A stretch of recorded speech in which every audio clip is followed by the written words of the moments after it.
masu kallon barkamu dawo daga hautar rabin lokaci da fatan kuna cikin ƙoshin lafiya. Rake duka mu je hautar rabin lokaci muna magana akan gwagwarmaya da aka yi a jihar Katsina. Yanzu gashi kuma an yi transfer za a koma jihar Taraba. Bayan gama zaɓe na wannan shekarar da Obasanjo ya zo president, Umar Musa ya zama gwamna, sai na samu deputy commissioner of police, sai aka kai ni Taraba. Na je na zama deputy commissioner of police a wurin. Lokacin Jole Inyabi shine ke gwamna, wanda yanzu yana prison aiko. So saboda haka ina can wato Taraba kasan sana da kabilu ne kala to muna fama da rigima tsakanin Tibi da Jiko, su ne fitinan mu a Taraba. Don ba na mantawa wato a nan Taraba akwai ta kasuwa mata ana ce mata dan Anacha, kasuwa ce da ta suna a arewa ma lokacin, saboda kasuwa ce da take tara kayan abinci su doya musamman, saboda tun manomi ne na doya, suna noman doya sosai. Su kuma Jikun mutane masu kamar rigima da fada, dan su ne suke kwararrafa, ai su ne origin na in kana jin kwararrafa, su ne tarihin kwararrafa mutane wanda sun yi yaƙi, mutane ne masu yaƙi, suna da tarihin yaƙi.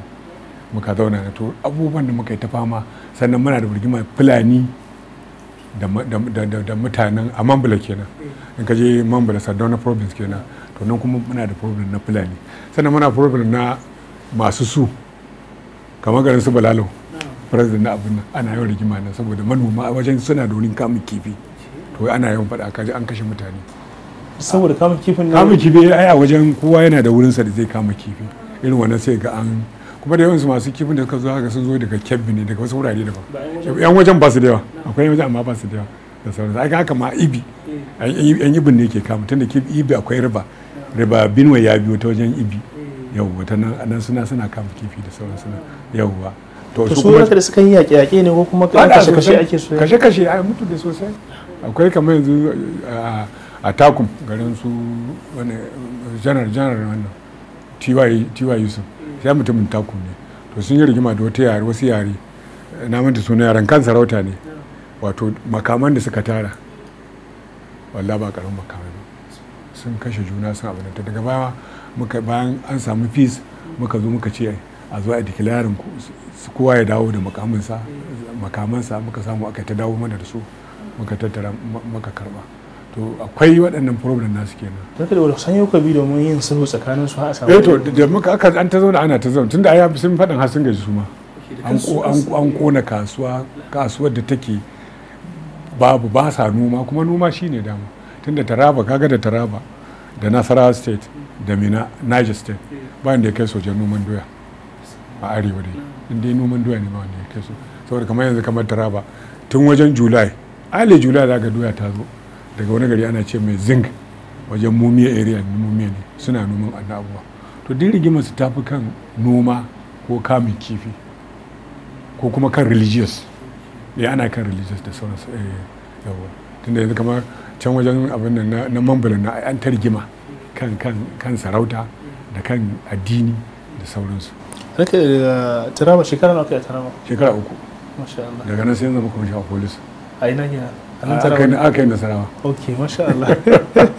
Nasarawa ta ma isa ne zama kanta. Sosai, ita ba karama ba. Tun da shi ka iso jihar Nasarawa. Na shigo Nasarawa. Kuma nan na fara taba zama da a Nasarawa. Ba taba zama Nasarawa, kuma nan na fara kuma yana yan sanda. Allahu akbar. Yawa shekara ta kuma wani ikon Allah 4. Wallahi shekara 4 ne. Ba ta samu kuma yanda ya kai shekara 4 a jihar kamar ta ba. Saboda na ba hanyoyi da aka suma suna da rigima ta ba su da addini. San ban taba samun an cirkicin kan addini ba, amma suna da yare sun fi 40. To abin da ke faruwa su ne kowanne gida za ka samu kirista da musulmi a gida daya. To kaga wanda wa za ka faɗa, shi sa muka yi ta Nasara ba ta da religious crisis, sai dai muna da problem na robbery, saboda mun yi boda da Plateau, mun yi boda da Benue state, mun yi boda da Enugu state. To ana samun tribal da faɗa tsakanin Tibi da manoma na Taraba state. Don kanka manta Taraba da Benue state da Plateau da sun yi Benue Plateau state, za ka yi cewa 'yan Nasarawa ma suna jin Tibi, tunda malamin sun koya musu Tibi, sun koya musu kamar akwai wani sarkin Kiyana, wani Emmanuel shine sarkin, in yana maka Tibi, yana maka Hausa za ka ce Bahaushe, yana maka Tibi dama Tibi ne shi da sauran. To mun taɓa samun bodar rigima tsakanin wannan da wannan. To akwai rikicin da muka yi wanda ya tamana da hankali da aka yi zaben 2003 tsakanin a Toto local gamma, Toto da Nasara local gamma. Wallahi suka kashe kwamishina na woman affairs suka kashe ta.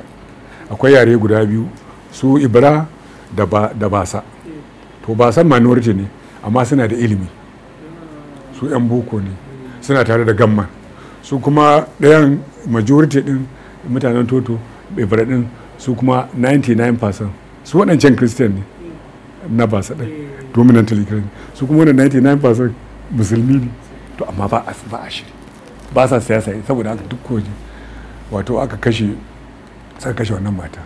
Saboda binciken nan sai da President Obasanjo rubuto takarda letter to the gwamna, aka bani kwafi na tun cewa duk wanda ya laifin nan sai an kama shi. Mun kama mutane mun kama mutane ya kai 200. Amma da hannu ga duka ai na ga maka yaran nan su har sun shiga cikin kogi state ne ai, suna da yawa kuma kamar yana kai likely muslim kuma musulmi ne amma suna dan bid'a da yawa, akwai su tsafi da sauransu da suke yawwa suna yin wannan tsafin.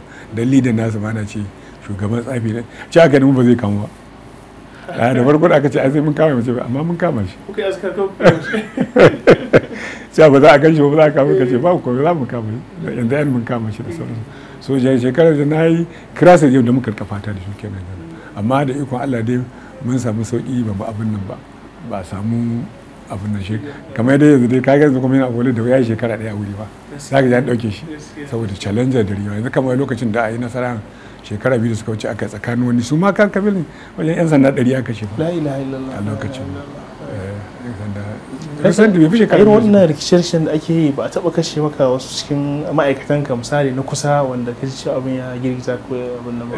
An kashe mana ai wani abu ma ba za ka abu. Yanzu bari misali bari dawo Katsina, Fulani tsakanin Fulani da abin nan akwai wani gari ana ce mai Tsiga, akwai wani inspector nawa an samu information cewa Fulani suna wuri garin Tsiga suka yi lidin mutane suna suna yawo, ya zo ya tsaya gindin bishiya, ashe bishiyar na akwai su Fulani a sama, su wallahi suka sauko suka yanka shi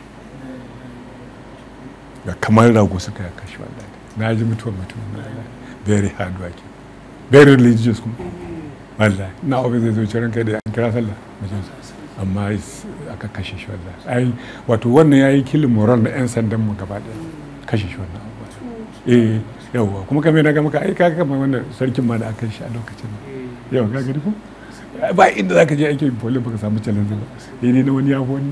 Akwai mutumin da kaza aka ce kamo shi, wannan ban taba samun kama shi ya zan kama mutumin nan ba saboda muna da good working relationship da shi. Sai gashi aka ce yayi kaza aka samu director daga ofishin surgeon cewa a kama shi wai yana sai da bindigogi.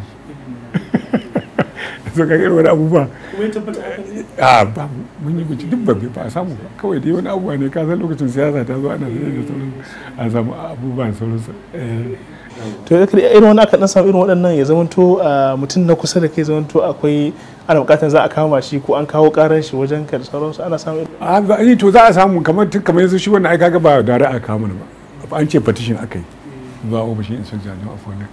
To kai kuma ka zo za ka bincika, mun ji ba irin binciken da mun kamo shi kuma amma ba a samu bindigogi da sauransu. Daga baya da yake yana da karfi ya san mutane manyan mutane suka ta sa baki.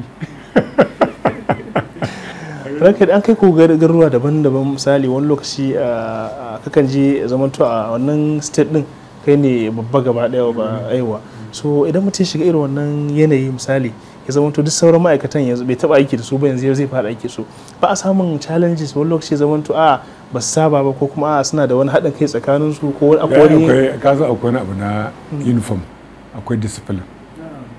Idan babba ya ce abu baka challenge nasu, in ka ce zai mace mutuni ne ka gani ko yawa. Saboda haka in dai you are in the top by da zaka canza. Mu muna da wannan discipline na oga abin da ce haka za a shi ke a to ko za a yi za a ji abin da waga ya faɗa misali wani su ga ƙananan sai ga suna akwai wani ɗan cuta da suke ko kuma wani abu da suke suna kamar wani kawo batun mutane yara sun yi wani abu haka ai ya kwan kamar ya yanzu misali an zo sabon office misali ya zama mutum kai ne head so na ƙasan kila akwai ɗan cuwa da suka saba suna yi da sauransu ba sa so waga ya sani to sai su haɗa kansu su dinga boyewa daga ba irin a zo a gane ka lura idan ka je wuri kana gaban ai kana muna yi wani abu sun ce mai success code ni kamar kuma ya zan success code baka san su ba cewa nan suna duba duk kowane ofis naka su gani za su zo ofis ɗinka baka san aikin su ba baka su ba za su zo ofis ɗinka su ne akan hanya su ga me ake yi suna yana sana fito suna ga maka abin da ke so suna da wannan kwanciyar cewa akwai CP success code ba suna cikin wani abubuwa kuma kusan ji inda kai da mutane za ka zama kana da informant wanda ya rika bada me yake faruwa a wuri sai ga cewa wani lokacin kan DBO ya san abu kai kayi labari zai ga me yake faruwa ne kaza ne kaga zai zama of doing ko yawo wato aka koyar to nan informa din akan sashi ne ko kuma su suke sa kai za ka nada shi kai za ka sashi ka duba wuri ka samu yaro kana dan binciken ka kana tambaya wannan yaro kawai ba a sani ba wata gidanka za ka kira ka zo ce to ga abin da nake so karka mun kawai shikenan kana ba labarin rakai daga jihar Nasarawa sai kuma shekara hudu sai na koma Abuja headquarter ina commissioner ni ne provost marshal su ne muna kula da discipline na 'yan sanda ka san idan dan sanda ya laifi kama a office ɗinka na DPO office naka kama an samu ya karɓi kuɗi za mu yi wani abu da muke cewa za a yi defaultin nasa za a bi wani yadda a yi mace mai orderly room trial a kira shi a ba da shaidu kamar da ake a kotu haka za ka mai in wanda ka mai tara ne ka iya mai tara in na ka rage mai mukami ne ka rage mai mukami in na kora ne ka kore shi haka muke ka gani to wannan aikin na to duk abin da ya gagara a jiha sai a kawo headquarter kamar mun ya ce an kore ya petition shi bai dama har zuwa ofishin inspector ne to kuma Abuja ne ke wannan abubuwa da ƙarshe mun ka gama wannan mun ka ce ya ƙare ba da ka ce to a wannan aikin na rikai kenan su discipline su kula da gyara ofisoshi da abin nan ku ne provost marshal har yanzu na da hoto na nan na kuma na wuri a nan gida na kai wato ina nan kuma shekara ɗaya ne ina nan sai kuma aka yi bayan an gama zaben 2007 sai aka kai na Zamfara commissioner of police an saki kowa na kuma sai kuma na Zamfara da na je Zamfara kuma nan na samu nan Zamfara ba ta da shi sa wasu abubuwan da ke faruwa yanzu na Zamfara abin yana ban mamaki Zamfara kawai kesa da muka karɓa samu na rigima shine na a tsahe fulani da manoma kafin mu zo kawai nake ana nan sha lokaci yayi to an bari sai a majalisa daga basha to shi ke masu kallon mu duka na lokacin ya mana halin sa sai da Allah ya saki tara mu a majalisa na gaba za mu daura ku ci gaba da kasancewa da Africa TV3 wassalamu alaikum wa rahmatullahi wa barakatuh